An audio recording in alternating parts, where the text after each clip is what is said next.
Hello friends, welcome to Sourav omniverse YouTube channel. আজ ক্যালকাটা ইউনিভার্সিটির semester 2 এদের CC3 পেপার থেকে সাজেশন ভিডিও বানিয়ে দিচ্ছি। এর আগে CC4 পেপার থেকে সাজেশন বানিয়ে দিয়েছি, যারা দেখোনি ডেসক্রিপশন বক্সের লিঙ্ক দেওয়া আছে, সেখান থেকে গিয়ে দেখে নিতে পারো।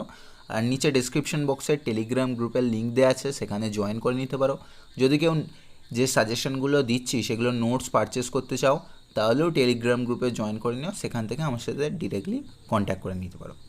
আচ্ছা দেখো, CC3 পেপারটা হচ্ছে ইন্ডিয়ান রাইটিং ইন ইংলিশ।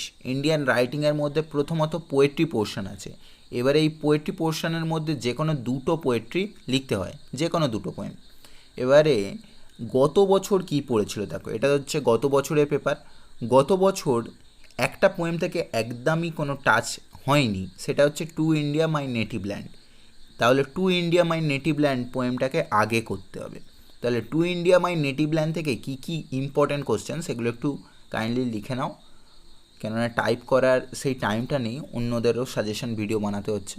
তো two India my native land থেকে প্রথম, is the title appropriate? Two India my native land টাইটেলটা কি অ্যাপ্রোপ্রিয়েট? সাবস্ট্যান্সিয়েট ইউর অ্যান্সার, মানে টাইটেলটা। Second question, patriotic poem or theme? যদি থিম বলে সেটাও প্যাট্রিয়টিক পোয়েম হবে, আর যদি প্যাট্রিয়টিক পোয়েম ডিরেক্টলি দেয় সে তো একই হবে। আর একটা কোশ্চেন, এটা প্যাট্রিয়টিক পোয়েম হিসেবেও বলতে পারো, অনেকে আবার আলাদা করে, সেই কারণে আলাদাভাবে দিচ্ছি। How Derozio express his love towards country? Derozio কীভাবে তার ভালোবাসা দেশের প্রতি প্রকাশ করেছিল, ওকে, এটাও গুরুত্বপূর্ণ। আর পোয়েট্রির মধ্যে যে কোনো পোয়েমই বলো, আগে যদি ক্রিটিক্যাল অ্যাপ্রিসিয়েশন পড়ে রাখো তাহলে মোটামুটি সব কিছু নোটই করা যায়। তাই আগে ক্রিটিক্যাল অ্যাপ্রিসিয়েশনটা করে রাখবে, তারপরে অন্য কোনো কোশ্চেনের ওপর হাত দেবে। যাই হোক, তাহলে এখান থেকে 3টে কোশ্চেন দিলাম, আর ক্রিটিক্যাল অ্যাপ্রিসিয়েশনটা তো করেই নিচ্ছ এর সাথে, ওকে। এছাড়া ডন অ্যাট পুরী থেকেও কিন্তু একটাও গত বছর পড়েনি, তাই ডন অ্যাট পুরী থেকে গুরুত্বপূর্ণ আছে, এবছর আগে করতে হবে ডন অ্যাট পুরী আর to India my native land. Dawn at Puri থেকে প্রথম হচ্ছে ইমেজারি, সেকেন্ড হচ্ছে ক্রিটিক্যাল অ্যাপ্রিসিয়েশন, ইমেজারি খুব গুরুত্বপূর্ণ। থার্ড হচ্ছে irony in Dawn at Puri or social criticism, social ক্রিটিসিজমও আসতে পারে বা আয়রনিও আসতে পারে, দুটো অ্যান্সারই কিন্তু সেম হবে। এগুলো ছিল ডন অ্যাট পুরী থেকে। যাই হোক, এবারে গত বছর কি পড়েছিল পোয়েট্রি পোর্শন থেকে বলে দিই। দুটো করতে হবে বললাম, 600 ওয়ার্ডস, 15 মার্কসের, 15 নম্বরের দুটো। আচ্ছা দেখো কি পড়েছিল, আগের বছর পড়েছে যে how does Toru Dutt blend the Indian and the European element in her poem our casuarina tree. তাহলে আওয়ার ক্যাজুরিনা ট্রিতে কীভাবে তরু দত্ত ইন্ডিয়ার কালচার আর ইউরোপিয়ান কালচারকে এক করেছেন, এলিমেন্ট করেছেন। তো দেখো এইটা তাহলে গত বছর পড়ে গেছে। এবছর তাহলে আওয়ার ক্যাজুরিনা ট্রি থেকে কি গুরুত্বপূর্ণ? 1 নম্বর হচ্ছে our casuarina tree is a nostalgic poem. এটা কিন্তু খুব গুরুত্বপূর্ণ question, most of the cases এটাই আসার সম্ভাবনা। এই পোয়েম থেকে যদি কিছু আসে এই কোশ্চেনটাই আসে, ঘুরিয়ে ফিরিয়ে আসে, এবার কোটেশন তুলে দিয়ে আসতে পারে বা অন্যভাবেও আসতে পারে। নেক্সট হচ্ছে ইমেজারি অর ক্রিটিক্যাল অ্যাপ্রিসিয়েশন, ইমেজারিগুলো এখানে দারুণ ছিল ইমেজারি। নেক্সট হচ্ছে like a huge python explain the line how Toru Dutta connect it throughout the poem. তাহলে কীভাবে কানেক্ট করছেন, হিউজ পাইথন কাকে বলছেন, মানে লাইনটাকে এলাবোরেট করতে বলা হচ্ছে, মানে ওনার ছোটোবেলার লাইফটাকেই বলতে বলা হচ্ছে।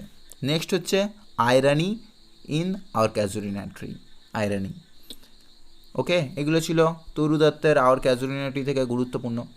এরপরে চলে যাচ্ছি কমলা দাস অ্যান ইন্ট্রোডাকশন। কমলা দাস থেকে কী এসেছিলো দেখো, Kamala Das is credited to have created a climate for a more honest revelatory confessional poetry by Indian women. তাহলে এখানে কিন্তু অ্যানালাইজ করতে বলেছে না, analyse and introductions in light of the above observation, মানে অ্যাকচুয়াল থিমটা বলতে বলেছে, মানে কনফেশনাল পোয়েম হিসেবেও চেয়েছে, পোয়েটের যে অনেস্ট কনফেস করছে সেই ব্যাপারটাও বলতে বলা হয়েছে। অ্যাকচুয়ালি থিমটাকে বলতে বলা হয়েছিল, কম্বাইন করে সমস্ত থিমগুলোকে কম্বাইন করে লিখতে বলেছিল। এবছর তাহলে কী কী গুরুত্বপূর্ণ? এবছর অ্যান্ড ইন্ট্রোডাকশন থেকে গুরুত্বপূর্ণ হচ্ছে and introductions as a confessional poem, সবার থেকে বেশি গুরুত্বপূর্ণ, অর সেলফ অ্যাসারশন পোয়েম, ঘুরিয়ে ফিরিয়ে আসতে পারে যে কোনোভাবেই, এটা সব থেকে গুরুত্বপূর্ণ। Next, how Kamala Das confess in an introduction. কীভাবে কনফেস করছেন? সেই একই confessional poem. Consider an introduction is an autobiographical poem. 2 number question. Autobiographical poem হিসেবেও কিন্তু খুব গুরুত্বপূর্ণ। তাহলে 1 নম্বর কনফেশনাল পোয়েম, সেকেন্ড হচ্ছে অটোবায়োগ্রাফিক্যাল পোয়েম, আর 3 নম্বর ক্রিটিক্যাল অ্যাপ্রিসিয়েশন করে রাখতে পারো। মোস্টলি এই দুটো করলেই হয়ে যাবে। আচ্ছা দেখো, তারপরে কি ছিল? এ রিভার থেকে ছিল, রামানুজনের এ রিভার থেকে পড়েছিল। কি পড়েছিল না বলেছিল, consider Ramanujan's a river as a poem about truth, the reality of the river and the kinds of relations between the present and the past. তো এইটা কিন্তু পড়েছিল। তো এবছর কি কি গুরুত্বপূর্ণ? আচ্ছা এখানে একটা গুরুত্বপূর্ণ কথা বলি। আওয়ার 2019 সালেতে কি পড়েছিল? 2019 সালেতে আওয়ার ক্যাজুরিনা ট্রি থেকে রোম্যান্টিক নস্টালজিক পোয়েম হিসেবে পড়েছিল। তাই যেটা বললাম, রোম্যান্টিক নস্টালজিয়া পোয়েম বলো আর নস্টালজিক পোয়েম বলো সেই একই। অ্যান ইন্ট্রোডাকশন থেকেও পড়েছিল। অ্যান ইন্ট্রোডাকশন থেকে বলেছিল an introduction is a search for an identity. Search for an identity ওই একই, নিজস্ব আইডেন্টিটি কীভাবে খুঁজে পাচ্ছেন। তো এটাও কিন্তু গুরুত্বপূর্ণ করে রেখো কমলা দাসের। তাহলে কমলা দাস থেকে কিন্তু টোটাল 3টে কি 4টে করে রাখলে মোটামুটি হয়ে যাচ্ছে। তারপরে দেখো রামানুজনের এ রিভার থেকে কি ছিল, যে পাস্ট প্রেজেন্ট কীভাবে ব্লেন্ড করছে। তো এবছর রামানুজন থেকে এ রিভার থেকে গুরুত্বপূর্ণ সবথেকে ইমেজারি কিন্তু খুব গুরুত্বপূর্ণ। নেক্সট হচ্ছে ক্রিটিক্যাল অ্যাপ্রিসিয়েশন, আর লাস্ট হচ্ছে how poet criticise the Indian society or satirical poem. যে কোনোভাবে আসতে পারে, ইন্ডিয়ান সোসাইটিকে কীভাবে ক্রিটিসাইজ করছেন বা কীভাবে স্যাটায়ার করছেন। তো এই 3টে গুরুত্বপূর্ণ এরিবার থেকে। পরের দেখো বলেছে home is where we have to gather grace, examine the multi layer textures of Nissim Ezekiel's enterprise with a reference to this line. তাহলে এখানে দেখো কোটেশন তুলে কিন্তু এক্সামে কোশ্চেন পড়েছিল। তো এবছর কি কি করতে হবে না, এন্টারপ্রাইজ থেকে প্রথম করতে হবে টাইটেলটা কিন্তু খুব গুরুত্বপূর্ণ। নেক্সট হচ্ছে ক্রিটিক্যাল অ্যাপ্রিসিয়েশন, এন্টারপ্রাইজের ক্রিটিক্যাল অ্যাপ্রিসিয়েশন খুব গুরুত্বপূর্ণ। এই কোশ্চেনটা কিন্তু পড়েছিল, ক্রিটিক্যাল অ্যাপ্রিসিয়েশন পড়েছিল 2019-এ, তাই ক্রিটিক্যাল অ্যাপ্রিসিয়েশন খুব গুরুত্বপূর্ণ। আর লাস্ট এন্টারপ্রাইজ থেকে করতে পারো স্যাটারিক্যাল পোয়েম বা ইমেজারিটা কিন্তু গুরুত্বপূর্ণ। স্যাটারিক্যাল পোয়েমটা থেকে মেনলি ইমেজারিটা গুরুত্বপূর্ণ। তাহলে এন্টারপ্রাইজ থেকে 3টে দিলাম, 1 টাইটেল, 2 নম্বর ক্রিটিক্যাল অ্যাপ্রিসিয়েশন, আর 3 নম্বর ইমেজারি। ওকে, তাহলে দেখো পোয়েট্রি পোর্শন থেকে হয়ে গেল। এবারে চলে যাচ্ছি আমাদের প্রোজ পোর্শন থেকে। নোবেল ছিল আর ড্রামা ছিল। বঙ্কিমচন্দ্রের রাজমোহন সোয়াইব ছিল ফার্স্ট ইন্ডিয়ান ইংলিশ নোবেল। আর বঙ্কিমচন্দ্রের রাজমোহন সোয়াইব নিয়ে আমি প্রথম ইউটিউবে ভিডিও বানিয়েছিলাম। এখনও পর্যন্ত ওটাই অল টাইম বেস্ট আছে। কেউ এখনও পর্যন্ত বাংলায় সেই ভালো মানের রাজমোহন সোয়াইপের ভিডিও বানাতে পারিনি, এবং আমি প্রথম বানিয়েছিলাম। যখন প্রথম এসেছিল রাজমোহন সোয়াইপ আমি বানিয়েছিলাম, তারপরে কিছু মডিফাই করে আরও একটা ভিডিও বানিয়েছিলাম। যাই হোক, রাজমোহন সোয়াইপ থেকে এবছর কী কী গুরুত্বপূর্ণ দেখো। গত বছর কী পড়েছিল, Bankimchandra transform Matangini in Rajmohan wife from a wife to suffer a woman who saves, do you agree, comment with relevant textual references. আর একটা এসেছিল discuss the depictions of the social problem in Rajmohan wife, সামাজিক যে প্রবলেম আছে। তাহলে প্রথম কোশ্চেনটার মধ্যে কিন্তু মাতঙ্গিনীর ক্যারেক্টারটা হালকাভাবে লুকিয়ে আছে, পুরোপুরি ডিরেক্টলি দেয়নি, কিছুটা লুকিয়ে আছে। এবছর তাহলে কি কি গুরুত্বপূর্ণ দেখো। তাহলে 2019-এ কী পড়েছিল, 2019-এ মাতঙ্গিনীর ক্যারেক্টার পড়েছিল, আর একটা পড়েছিল যে comment on Bankimchandra's treatment on the theme of marriage in Rajmohan wife. তাহলে রাজমোহন সোয়াইপের থিমটা ম্যারেজ থিমটাকে বলা হয়েছিল। এবছর তাহলে কী কী গুরুত্বপূর্ণ, এবছর 1 নম্বর গুরুত্বপূর্ণ ক্যারেক্টার অফ মাতঙ্গিনী, অথবা who is the protagonist in Bankimchandra's novel Rajmohan wife, describe her character, এইভাবে আসতে পারে। তো মাতঙ্গিনীর ক্যারেক্টার সবথেকে গুরুত্বপূর্ণ। নেক্সট গুরুত্বপূর্ণ, consider Rajmohan swipe as the first Indian English Nobel. তোমরা জানো যে মাতঙ্গিনী রাজমোহন সোয়াইপ বঙ্কিমচন্দ্রই প্রথম ফার্স্ট ইন্ডিয়ান ইংলিশ নোবেল লিখেছিলেন। তারপরে বঙ্কিমচন্দ্র বাংলাতে লেখা শুরু করেন, তবে ইংরাজিতে তিনিই লিখেছিলেন প্রথম। আর তো এই হিসেবে কোশ্চেনটা খুব গুরুত্বপূর্ণ, ফার্স্ট ইন্ডিয়ান ইংলিশ নোবেল হিসেবে, এটা অবশ্যই করো। নেক্সট গুরুত্বপূর্ণ, consider Rajmohan wife as an allegory of modern India. অ্যালিগরিটাও কিন্তু খুব গুরুত্বপূর্ণ। আর এছাড়া টাইটেলটা করে রাখতে পারো, টাইটেলটাও গুরুত্বপূর্ণ। এই চারটে সবার আগে করতে হবে, এই চারটে সব থেকে বেশি গুরুত্বপূর্ণ। এই চারটের মধ্যে ধরো consider Rajmohan wife as a first Indian English Nobel, এইটার অর হিসেবে আর একটা আসতে পারে 18th century Nobel. 18th century Nobel হিসেবেও কিন্তু আসতে পারে, ওই একই উত্তর হবে ফার্স্ট ইন্ডিয়ান ইংলিশ নোবেল হিসেবে।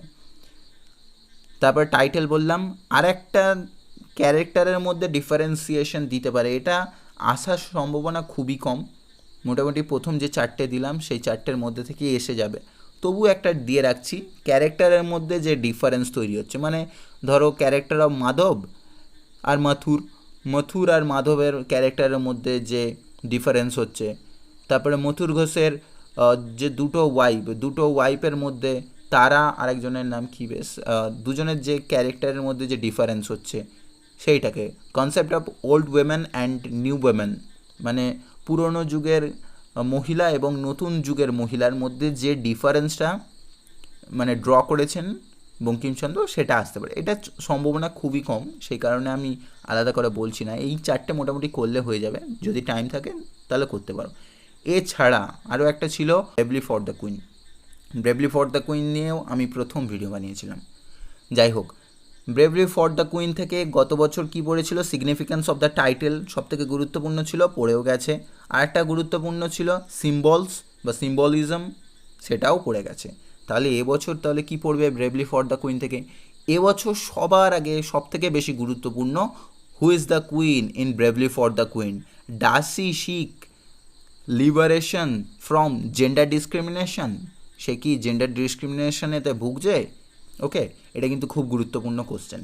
এইটাকে বিভিন্নভাবে ঘুরিয়ে ফিরিয়ে আসতে পারে, অর হিসেবে আমি তাই দিয়ে দিচ্ছি, how Mahesh Dattani criticize orthodox patriarchal society in his play. কীভাবে মহেশ দত্তানি ক্রিটিসাইজ করছেন অর্থোডক্স প্যাট্রিয়ার্কাল সোসাইটিকে। ওকে, এটা কিন্তু খুব গুরুত্বপূর্ণ, অর হিসেবে বিভিন্নভাবে ঘুরিয়ে ফিরিয়ে আসতে পারে। Social criticism, orthodox patriarchal society, বিভিন্নভাবে ঘুরিয়ে ফিরিয়ে আসতে পারে। সবার আগে এইটাকে করতে হবে, গুরুত্বপূর্ণ, কেননা বাকি দুটো পড়ে গেছে অলরেডি। নেক্সট হচ্ছে how Naina Devi's thumri gives an impact in bravely for the queen.